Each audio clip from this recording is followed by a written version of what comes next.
നമസ്കാരം, സുഖല്ലെല്ലാവർക്കും. ഇന്ന് നമുക്ക് സദ്യ സ്പെഷ്യൽ കൂട്ടുകറി ഉണ്ടാക്കാം. കൂട്ടുകറി ഉണ്ടാക്കാനായിട്ട് ഞാനിവിടെ ഒരു കഷ്ണം ചേന, കുമ്പളങ്ങ, നേന്ത്രക്കായ എടുത്തിട്ടുണ്ട്. ചേനയും കുമ്പളങ്ങയും നേന്ത്രക്കായും തുല്യമായ അളവിലാണ് എടുക്കേണ്ടത്. ഞാനിവിടെ 200 ഗ്രാം വെച്ചിട്ടാണ് എടുത്തിട്ടുള്ളത്. ഇതിന് നമുക്ക് പീസായിട്ട് അരിഞ്ഞെടുക്കണം. നേന്ത്രക്കായ അരിഞ്ഞത് ഒരു ഉരുളിയിലേക്ക് ഇട്ട് കൊടുക്കുകയാണ്.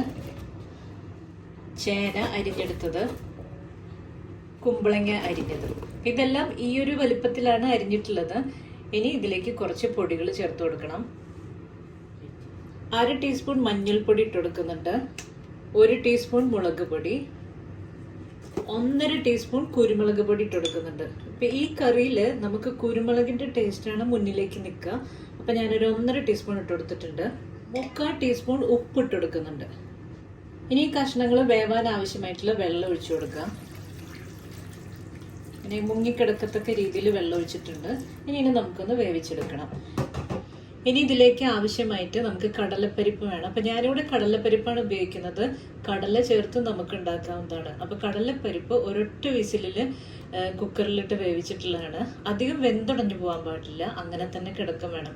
അപ്പം ഞാനിത് വേവിക്കാനായിട്ട് കുറച്ച് ഉപ്പും കൂടെ ചേർത്തിട്ടാണ് വേവിച്ചെടുത്തിട്ടുള്ളത്. പിന്നെ വേണ്ടത് തേങ്ങയാണ്. അപ്പോൾ ഒരു മുഴുവനായിട്ടുള്ള തേങ്ങ ഇവിടെ ചിരകി എടുത്തിട്ടുണ്ട്. ഇതിൻ്റെ ഒരു ഭാഗം എടുത്തിട്ട് നമുക്ക് ഒരു അരപ്പുണ്ടാക്കണം. തേങ്ങ ചിരകിൻ്റെ ഭാഗം മതി കേട്ടോ. ബാക്കിയുള്ള നമുക്ക് വറക്കാൻ ആവശ്യമായിട്ടുള്ളതാണ്. അപ്പോൾ വറക്കുന്നതിനാണ് നമുക്ക് കൂടുതൽ തേങ്ങ വേണ്ടത്. 1/2 ടീസ്പൂൺ നല്ല ജീരകം, 1 തണ്ട് കറിവേപ്പില, കുറച്ച് വെള്ളം ചേർത്തിട്ട് നമുക്കിതൊന്ന് അരച്ചെടുക്കണം. അരപ്പ് ഇവിടെ തയ്യാറായിട്ടുണ്ട്. ഇനി നമുക്ക് കഷ്ണങ്ങൾ വേവിച്ചെടുക്കാം. കഷ്ണങ്ങൾ നമ്മളിവിടെ വേവിക്കാൻ വെച്ചിട്ടുണ്ട്. ഇത് നന്നായി വെന്തുടഞ്ഞു പോകാൻ പാടില്ല, അങ്ങനെ തന്നെ കിടക്കണം. അതാണ് അതിന്റെ ഒരു ഭംഗിയും രസവും. 3/4 ഭാഗത്തോളം വേവാകുമ്പോൾ നമുക്ക് ബാക്കിയുള്ള ഇൻഗ്രീഡിയൻസ് ഒക്കെ ചേർത്ത് കൊടുക്കാം.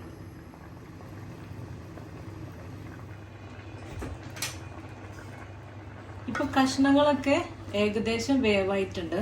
ഇതിൽ ഉപ്പ് കുറച്ച് കുറവാണ്. അപ്പൊ ഇത്തിരി ഉപ്പ് ഇതിലിട്ട് കൊടുക്കാം. ഒരു 1/2 ടീസ്പൂൺ ഉപ്പിട്ട് കൊടുക്കുന്നുണ്ട്. നേരത്തെ വേവിച്ച് മാറ്റി വെച്ചിട്ടുള്ള കടലപ്പരിപ്പ് ഇട്ട് കൊടുക്കാം.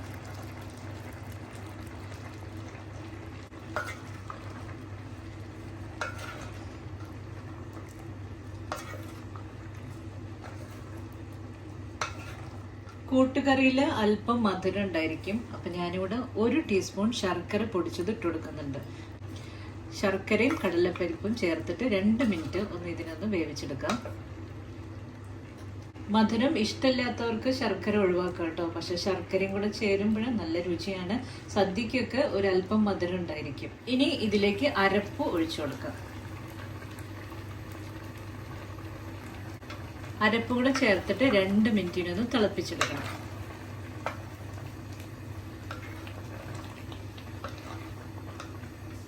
ഒരു തണ്ട് കറിവേപ്പില ഇട്ട് കൊടുക്കുന്നുണ്ട്. കറിവേപ്പിലയും അരപ്പും ചേർന്നിട്ട് 2 മിനിറ്റ് നമുക്കിത് തിളപ്പിച്ചെടുക്കണം. ഏകദേശം കറി റെഡി ആയിട്ടുണ്ട്. ഇനി ഇതിലേക്ക് തേങ്ങ വറുത്തതും കൂടെ ചേർക്കാനുണ്ട്. അരപ്പ് ചേർത്ത് നമ്മൾ 2-3 മിനിറ്റ് നന്നായി തിളപ്പിച്ചെടുത്തിട്ടുണ്ട്. ഇപ്പൊ കറി നന്നായി കുറുകിയിട്ടുണ്ട്. ഇനി ഇത് ചൂടാറുമ്പോൾ ഇത്തിരി കൂടെ ഒന്ന് കുറുകി കിട്ടും. ഇനി നമുക്ക് തേങ്ങ വറുത്തിടയില്ല. തേങ്ങ വറുത്തിടാനായിട്ട് ഞാൻ 2 ടീസ്പൂൺ വെളിച്ചെണ്ണ ഒഴിച്ചു കൊടുക്കുന്നുണ്ട്. വെളിച്ചെണ്ണ ചൂടായിട്ടുണ്ട്. 2 ടീസ്പൂൺ ഉഴുന്നുപരിപ്പ് ഇട്ട് കൊടുക്കാം. 1/4 ടീസ്പൂൺ നല്ല ജീരകം,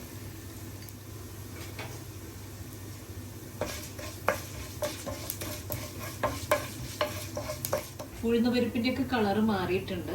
ഇനി ഇതിലേക്ക് തേങ്ങ ഇട്ട് കൊടുക്കാം.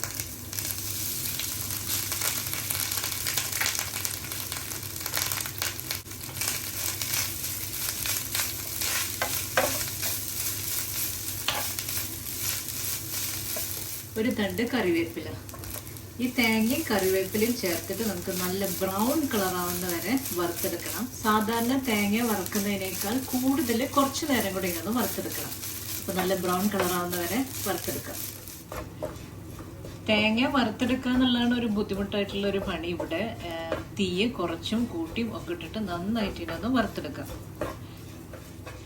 തേങ്ങ ഇവിടെ നന്നായിട്ട് വറുത്തെടുത്തിട്ടുണ്ട്. അപ്പോൾ സാധാരണ വറുക്കുന്നതിനേക്കാൾ ഇത്തിരി കൂടെ കൂടുതൽ നമ്മൾ വറുത്തെടുത്തിട്ടുണ്ട്.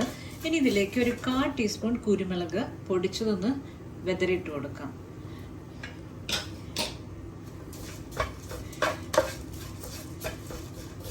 നമ്മുടെ കറി അവിടെ ചൂടാറിയിട്ടുണ്ട്. ഈ വറവ് അതിലേക്ക് ഇട്ട് കൊടുക്കാം. കിടിലൻ സ്വാദാണ് കേട്ടോ.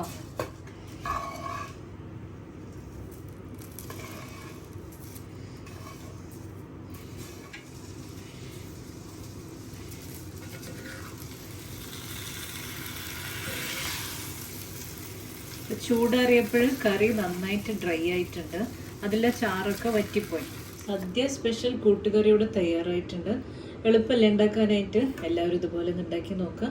തീർച്ചയായിട്ടും ഇഷ്ടപ്പെടും. അടുത്ത റെസിപ്പിയുമായി ഇനിയും കാണാം. നന്ദി, നമസ്കാരം.